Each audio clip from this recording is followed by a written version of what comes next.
माझी एक क्लायंट आलेली, तिला 46,000चा पगार होता.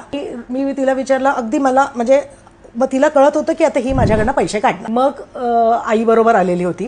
मग मी तिला सांगितलं की आपण असं काही करणार नाही आहोत, आपण फक्त तुला मदत करणार तुझे गोल्स अकम्प्लिशमेंटला. तर मग थोडीशी तयार झाली. मी म्हटलं तुझं पहिलं गोल काय आहे? तर मला ना फिरून यायचंय कुठेतरी. मग मी म्हटलं चल आपण त्याच्यासाठी तयारी करायला सुरू करूया. मग म्हणाली माझ्याकडे काय पैसेच उरत नाही मॅडम, मेरा तो खाली 46,000 का पगार आहे, उसमें तो पूर्ण खर्च होतात. मी म्हटलं बरं मग तुझा कसा खर्च होतो? मग आम्ही एक्झॅक्टली बघितलं तर रोज ओला उबरने ट्रॅव्हल करणं, त्याच्यातच जवळजवळ 20,000चा खर्च, स्वतःवर 15-20,000 तर करणार, असे करत तिचा महिन्याचा पगारच संपून जायचा. मी म्हटलं अभी क्या करते श्रेया, हम लोग है ना रोज ओला उबर से नहीं ट्रॅव्हल करते, थोडासा कम कर देते आणि वी विल ट्राय की आपण जे 5 वेळा जायचो ते 3च वेळा जाऊ, 2दा आपण म्हणजे you take a public transport or at least share transport.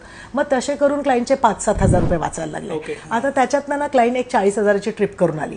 त्याच्यानंतर तिला त्या इन्व्हेस्टमेंटचा अर्थ कळायला लागला. अरे मी असं, आणि आज त्या मुलीचे 6 लाख म्हणजे 672 हा कॉर्पोरेट.